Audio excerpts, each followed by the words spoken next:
That, ladies and gentlemen, is why you do not give up. Regardless of how difficult the fight is, things can go that way.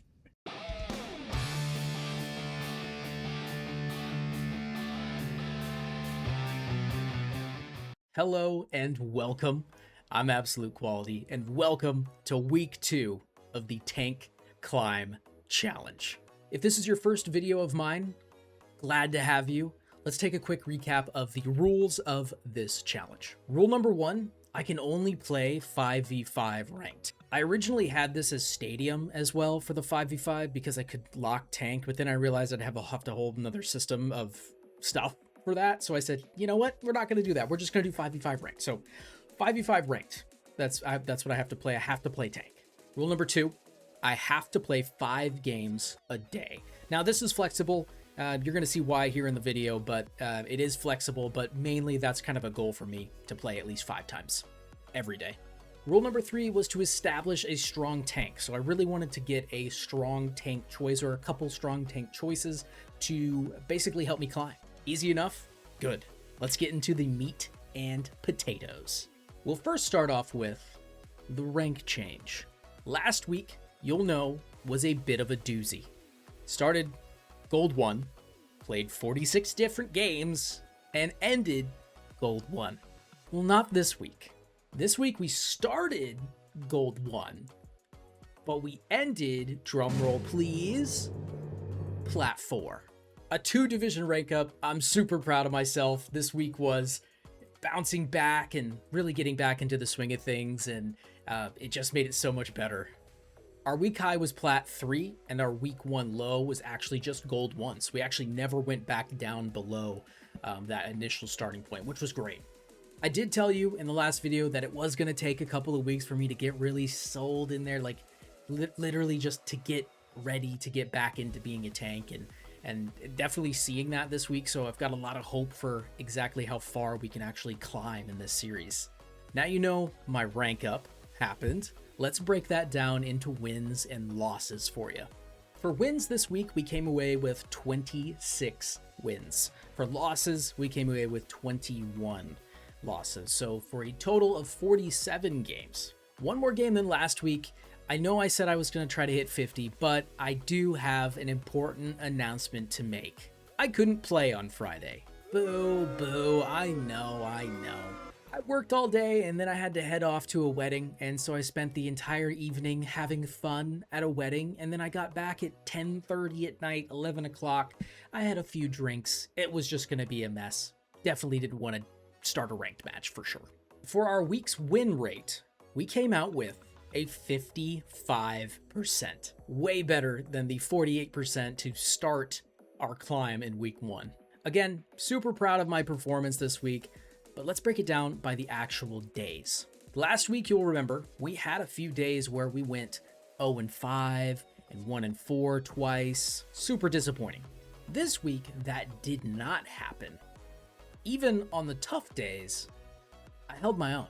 Here are the days we played and how we did. Starting off going 14-6 was huge for a morale booster for sure. Then we hit a rougher patch, losing more than I won after the Friday break, but all in all, a solid showing. Really nice to be able to stop the bleeding when I'm on demotion protection or falling, just falling with some losses. I also want to track our total win percentage as we go through the season, just to see how that fluctuates in total, because I feel like that's just a better of, it's culmination of both weeks and all the weeks going forward. So our total win rate was actually a 52%. So my goal right now is going to be over 50% in any capacity. So a 50.1 is perfect. That's exactly what we need. So anything over 50% I'm happy with. And because last season, obviously we ended with a 48, so it wasn't so great. Now let's take a look at the maps. And yes, I have a graph. In week 2, we again had a really diverse group of maps. Really diverse group, which I'm extremely happy about. I think more so towards the end of our season, we'll see some shift in which maps are actually being played the most. I don't play enough games. It's not like I'm playing 30 games a day, getting, 150 games a week to give you guys that large sample size per week. So trying to hit around 50 matches every week is going to be somewhat difficult to kind of gauge which actual maps themselves, because there's so many, are actually getting the most playtime. But I think at the end of the season or mid-season patch, we'll see that skyrocket. But for this week, we had a couple of these same similar maps take the cake. Neon Junction ended with 5, Hollywood ended with 4, and Kings Row ended with 4 as well. And those were just the highest. Everything else was kind of 3 and under. I don't really think it's too important to name that data until we get to the end of the season. Let's look at the map types. That thing over there. So here is the little pie chart I made. Hybrid took the lead with 19 times, and that could just be because there are more hybrid maps. Don't quote me on that, but that could just be a simple thing, I don't know. The real kicker this week is push. Last week, I said I would vote for it when I saw it, and I definitely did. I was able to play 9 push maps, and that made me so happy. Flashpoint being the runt of the pack with only 2 picks, but that's definitely for the better. Not a huge fan of those maps, nor that game mode. I think it's just new. I'm not comfortable with it yet. Next up, for the bans. But be warned, I ban somebody every single game. It's Zarya. I ban Zarya every single game. And you know what? I'm not mad about it. I hate playing against her. I hate having to mirror her to win. Just all around, just better mental health landscape with her out of the picture. In truth, I still don't know the best way to beat her. I always end up charging her shield, and I still need to practice against her in quick play when I do get the opportunity. So Zarya, 38 times, Sierra with 17, Roadhog with 15, Sombra with 12, Malga with 10. A few others on this list that you get to see, and they got the hammer, but these were the worst ones. Still totally okay with Zarya being deleted from the game. Now AQ, what hero did you pick? Since you're banning Zarya every time, what hero were you trying to pick to mitigate that Zarya issue? Domina. I picked Domina. This is a pretty fundamental change. Week 1, our main pick was Reinhardt. At the end of week 1, I started picking up Domina a little bit more. I noticed that Sigma was a problem. I wasn't getting the poke value that I thought I could. And so I picked up Domina. I started winning games, and I won a lot of games with Domina. And starting Domina, ending with Ryan, ending with Ramatra, ending with somebody else was kind of the move at the most part for this entirety of this week. And I really felt like I feel like I know how to play Domina. I think she's slightly easy to play. I don't think there's any issue with trying to learn her, but I think it was very easy for me to get into the mood of playing Domina and just being able to start getting wins. But up next, Ryan, Ramatra, and Malga. Those are kind of my top 4 that I picked there. Sigma is on there, and that was kind of the last one that actually had some actual picks with 4. But Sigma, I did tell you I was going to stop playing him, and I did, and it was for the better. I think the only games I really had to play him was when I had to because my teammates wanted him, or a really heavy sniper map was being dominated by snipers, and I just didn't feel like being a Winston in that point would help, so picking Sigma.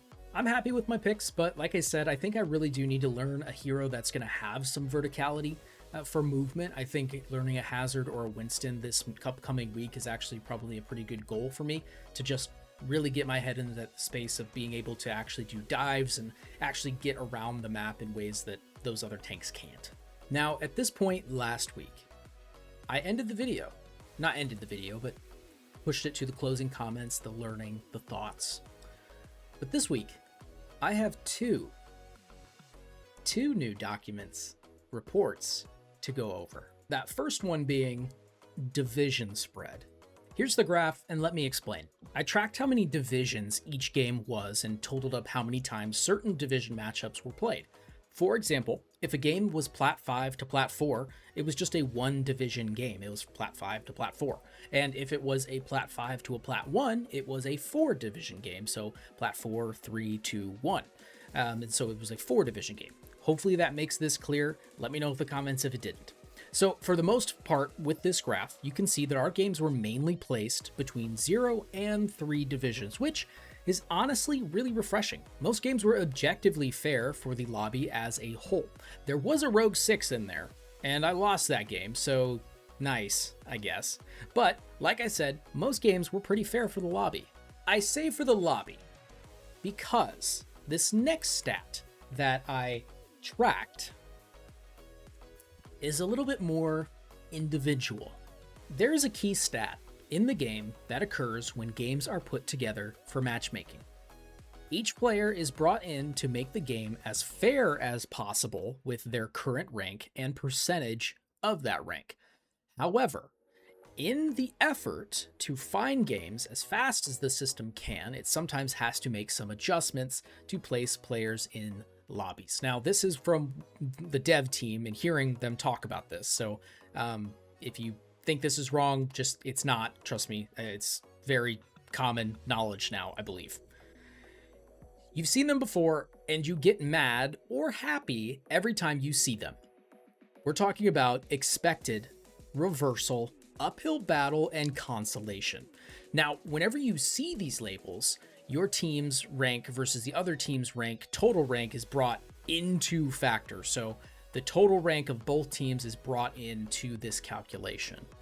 If you see an expected or a reversal tag, your team was favored to win that game, meaning a high percentage. So your team's percentage to win was much higher than the other team's.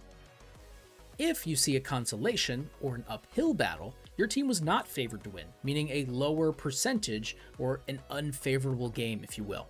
And if you don't see any of those, the game was more or less as fair as it possibly could be. Here's that graph. As you can see, the majority of my games were in the neutral territory, which is so much better than the opposite of me thinking that I was always constantly in the reversal and expecteds and whatever. But there were a staggering amount of games that were in the low percentage territory for me. I had almost double the amount of games in the unfavorable territory than I had in the favorable territory, which sucks. Because now that I put this data together, I went back and looked at all of the low games. How many of those did I win? 3. I won 3 of those games out of 13. 10 games were basically set up for my failure. It's a crazy stat to track, and I'm glad I figured out a way to do that for displaying it for us.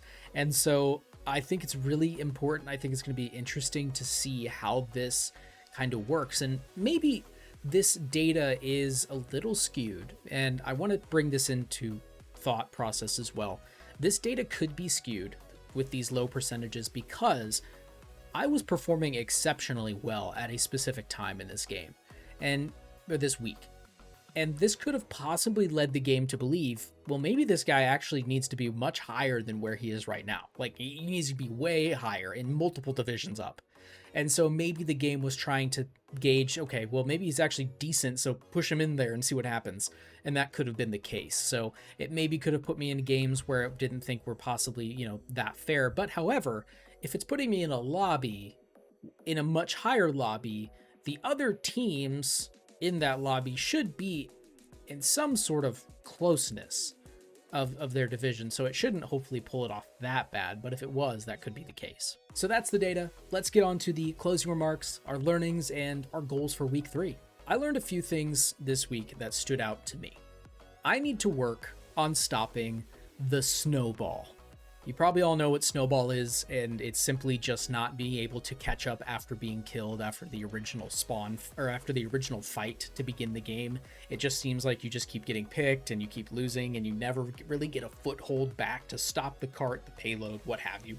There were a few games in there where it just seemed unwinnable no matter what I did. And that probably came down to just the team getting picked and never getting a full team fight in. I also really need to practice against Doomfist and Hazards. I had 2 glaring matches that were terrible. We got beat so bad it hurt. The tanks were either one of those, Doomfist or Hazard, and I just need to figure out how to play effectively versus the hyper-aggressive dive teams. But Truthfully, I just need to learn when to back down from a fight and when to engage it. I might be on the passive side a bit too much and tend to react with an extreme, with not pushing at all or getting out of position on a push that has gone too far. This week was good. I had a lot of fun for the most part. Tons of wins, and when I was losing, I was sprinkling wins in there to save my rank at times. I still think if you give me a couple more weeks, I will start to really shine, and I can't wait for it. My goals for next week are simple. Keep climbing, but deeper.